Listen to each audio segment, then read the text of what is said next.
बिस्मिल्लाहिर्रहमानिर्रहीम। हम urogenital system को जो है वो स्टार्ट करते हैं। उसमें सबसे पहले हम डिस्कस करते हैं डेवलपमेंट ऑफ किडनीज़ को। ठीक है, डेवलपमेंट ऑफ किडनीज़ को हम डिस्कस करेंगे। डेवलपमेंट ऑफ किडनीज़ को डिस्कस करने से पहले हम देख लेते हैं इंट्रा एम्ब्रियोनिक मेसोडर्म के डेरिवेटिव्स को। इंट्रा एम्ब्रियोनिक मेसोडर्म के 3 डेरिवेटिव्स हैं मेनली। ठीक है, एक है पर एक्सियल मेसोडर्म, दूसरा है लेटरल मेसोडर्म और हमारे पास जो पर एक्सियल मेसोडर्म है और लेटरल मेसोडर्म उसके दरमियान प्रेजेंट होगी इंटरमीडिएट मेसोडर्म। ठीक है, अब जो इंटरमीडिएट मेसोडर्म है उससे बनेगी एक कॉर्ड जिसका नाम है नेफ्रोजेनिक कॉर्ड और उससे फर्दर जो है किडनी की डेवलपमेंट होगी। ठीक है, तो जो इंटरमीडिएट मेसोडर्म है उससे बनी नेफ्रोजेनिक कॉर्ड जिससे किडनी की डेवलपमेंट होगी और इसको हम डिस्कस करते हैं।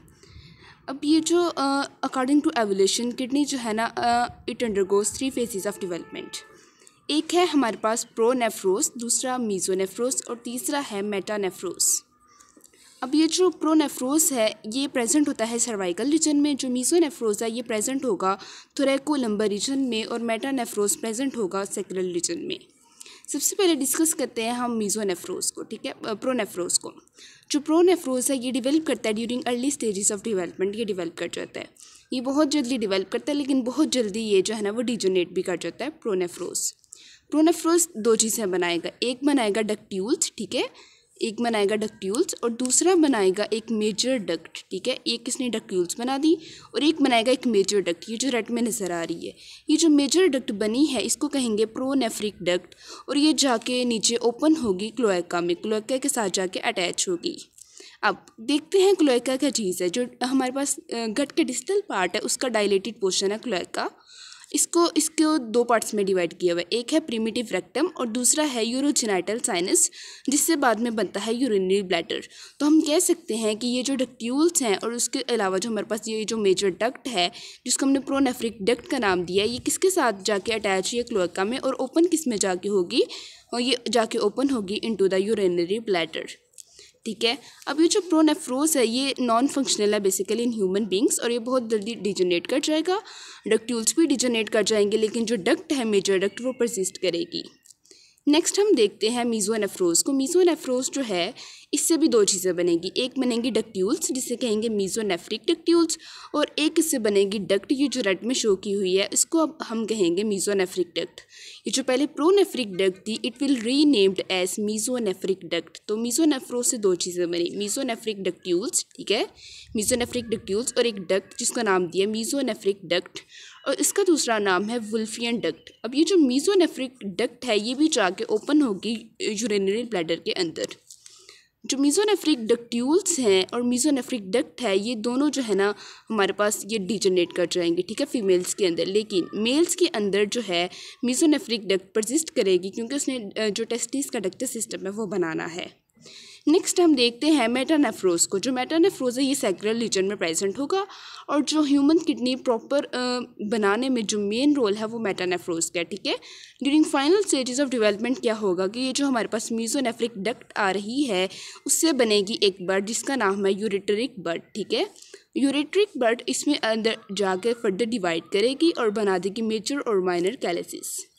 और ये जो मेटानेफ्रोस है इसका वो पोर्शन जिसने किडनी प्रॉपर बनाना है उसको हम कहेंगे मेटानेफ्रिक ब्लास्टिमा। क्या कहेंगे? मेटानेफ्रिक ब्लास्टिमा। सो 2 चीज़ें बनी, मीजोनेफ्रिक जो डक्ट आ रही थी उससे क्या बना यूरेट्रिक बड और मेटानेफ्रोस क्या बना रही है मेटानेफ्रिक ब्लास्टिमा। अब यूरेट्रिक बड से हम फर्दर देखेंगे कलेक्टिंग डक्ट्यूल्स बनेंगे। ठीक है, कलेक्टिंग डक्ट्स बनेंगे जो किडनी का पोर्शन होता है और जो मेटानेफ्रिक ब्लास्टिमा है इससे फर्दर बनेंगे मेटानेफ्रिक वेजिकल और उससे आगे किडनी का जो एक्सक्रीटरी पोर्शन है जिसे हम कहते हैं नेफ्रॉन उसकी डेवलपमेंट होगी। सो ये जो 2 चीज़ें हैं यूरेट्रिक बड जो कि मीजोनेफ्रिक डक्ट से बन रही है और जो मेटानेफ्रिक ब्लास्टिमा है जो मेटानेफ्रोस से बन रहा है, इन दोनों से हम बनाएंगे किडनी के 2 पोर्शन। यूरेट्रिक बड से हम बनाएंगे कलेक्टिंग डक्ट्स और मेटानेफ्रिक ब्लास्टिमा से बनाएंगे नेफ्रॉन जो कि किडनी का एक्सक्रीटरी पोर्शन है। अब नेक्स्ट हम देखते हैं कि ये जो हमारे पास है मेटानेफ्रिक ब्लास्टीमा, ठीक है, इससे बनेंगे मेटानेफ्रिक वेसिकल्स। अब ये जो मेटानेफ्रोस से बना था मेटानेफ्रिक ब्लास्टीमा, जब ये मेटानेफ्रिक वेसिकल बनाएगा ये सर्कुलर होगा, ठीक है। और ये जो हमारे पास यूरेट्रिक बड है, इसका डिस्टल पोर्शन एक डायलेशन शो करेगा जिसे हम कहेंगे एम्प्यूला, ठीक है। यूरेट्रिक बड है, ये मेटानेफ्रिक वेसिकल है। अब इसका जो ये जो डिस्टल डायलेटेड पोर्शन है एम्प्यूला और वेसिकल, ये दोनों आपस में फ्यूज़ करेंगे। ये दोनों फ्यूज़ करेंगे तो ऐसे इनकी फ्यूजन होगी और एक पियर शेप्ड वेसिकल बन जाएगा। स्फेरिकल से क्या बन गया? Pear shaped vesicle. ये जो पियर शेप्ड वेसिकल है बाद में चेंज हो जाएगा एस शेप्ड वेसिकल में, जिसे हम एस शेप्ड ट्यूब भी कह सकते हैं, ठीक है। तो ये चेंज हो गया एस शेप्ड वेसिकल या ट्यूब में।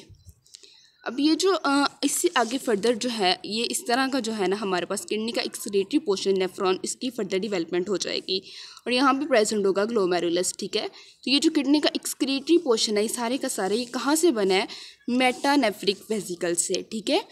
अब एक्सक्रीटरी पोर्शन को देख लेते हैं कि एक्सक्रीटरी पोर्शन कहाँ से बना है? मेटानेफ्रिक वेसिकल से, ठीक है। और ये जो मेटानेफ्रिक वेसिकल कहाँ से? ऐसे मेटानेफ्रोस से। अब देखते हैं कलेक्टिंग डक्ट्स। जो कलेक्टिंग डक्ट्स है हमारे पास, ये कलेक्टिंग डक्ट्स ये बन जाएंगे यूरेट्रिक बड से, ठीक है। तो यूरेट्रिक बड ने क्या बना दिया? कलेक्टिंग डक्ट्स, ठीक है। ये जो यूरेट्रिक बड आ रही थी इससे बन गया हमारे पास कलेक्टिंग डक्ट। और यूरेट्रिक बड कहाँ से आ रही थी? मीजोनेफ्रिक डक्ट से। सो यूरेट्रिक बड ने क्या बना दिया हमारे पास? यहाँ पे कलेक्टिंग डक्ट्स बना दी। और ये जो हमारे पास एक्सक्रीटरी पोर्शन है नेफ्रॉन, ये कहाँ से बना? हमारे पास जो मेटानेफ्रिक वेसिकल है। सो हमने किडनी के दोनों पोर्शन बना लिए, एक कलेक्टिंग डक्ट भी और एक्सक्रीटरी पोर्शन जो है नेफ्रॉन भी। अब देख लेते हैं एसेंट ऑफ किडनी क्या चीज़ है। अब ये जो डेवलपमेंट हुई है मेटानेफ्रोस बच्चे कहाँ पे प्रेजेंट है? सेक्रेल रीजन में, ठीक है। सेक्रेल रीजन में अब यहाँ तक जो है ना इसकी डेवलपमेंट हो गई है, ठीक है, किडनी की, ठीक है। लेकिन किडनी तो प्रेजेंट है लंबर रीजन में, किडनी तो प्रेजेंट है लंबर रीजन में, लेकिन यहाँ पे तो डेवलपमेंट हो रही है सेक्रेल रीजन में। तो अब जो पोजीशन है किडनी की वो चेंज होगी। अब सेक्रेल रीजन से किडनी चली जाएगी लंबर रीजन में। ये जो पोजीशन में चेंज आया किडनी की from sacral region to lumbar region, इसको हम कहते हैं एसेंट ऑफ किडनी, ठीक है। From sacral region to lumbar region जो change in position of kidney है इसको कहेंगे हम ascent of kidney. Kidney sacral region से गई है इनटू द लंबर रीजन। अब सेक्रेल रीजन में जब किडनी प्रेजेंट थी तो उसको सप्लाई कर रही थी सेक्रेल वेजल्स, और जब लंबर रीजन में चले जाएगी तो इसको एब्डोमिनल अयोटा की जो ब्रांचेस है रीनल वेजल्स, वो किडनी को ब्लड सप्लाई देगी, ठीक है। अब ये जो किडनी है इसका ये जो पोर्शन है हाइलम, ये प्रेजेंट होता है डेवलपमेंट के दौरान एंटीरियरली, ठीक है। लेकिन जब डेवलपमेंट कंप्लीट हो चुकी होगी तो ये मीडियली प्रेजेंट होगा हाइलम। अब देखते हैं anomalies related to the development of the kidney. सबसे पहले आ जाता है हमारे पास एजेनेसिस। एजेनेसिस का मतलब ये है कि किडनी की डेवलपमेंट नहीं हुई। अब ये यूनिलैटरल भी हो सकती है हमारे पास और बाईलैटरल भी हो सकती है, यानी कि एक किडनी नहीं प्रेजेंट या दोनों किडनी ही एब्सेंट है। नेक्स्ट देखते हैं duplication of kidneys. Kidneys normally हमारे पास पेयर होता है, लेकिन अगर ज़्यादा किडनीज हैं तो हम उसे कहते हैं कि डुप्लीकेशन ऑफ किडनीज हुई है। नेक्स्ट देखते हैं शेप ऑफ किडनीज। अब ये देखिए ये दो किडनीज है, अगर ये जो दोनों किडनीज का ये जो लोअर एंड्स हैं ये आपस में मिल जाते हैं तो ये किडनी की शेप क्या बन गई है? हॉर्स शू शेप जो है ना इसकी वो बन गई है। अगर इसके दोनों पोल्स आपस में फ्यूज़ कर जाएं, ये ऊपर पोल्स भी आपस में फ्यूज़ कर जाएं तो इसकी शेप जो है ना ऐसे एक सर्कुलर सी बन जाएगी, पैनकेक्स टाइप जो है ना इसकी शेप बन जाएगी, ठीक है। अगर lower poles if floor poles come together then kidney की शेप क्या होगी? Horseshoe shape. और अगर दोनों पोल्स आपस में फ्यूज़ कर रहे हैं देन इसकी शेप क्या होगी? Circular pancakes type.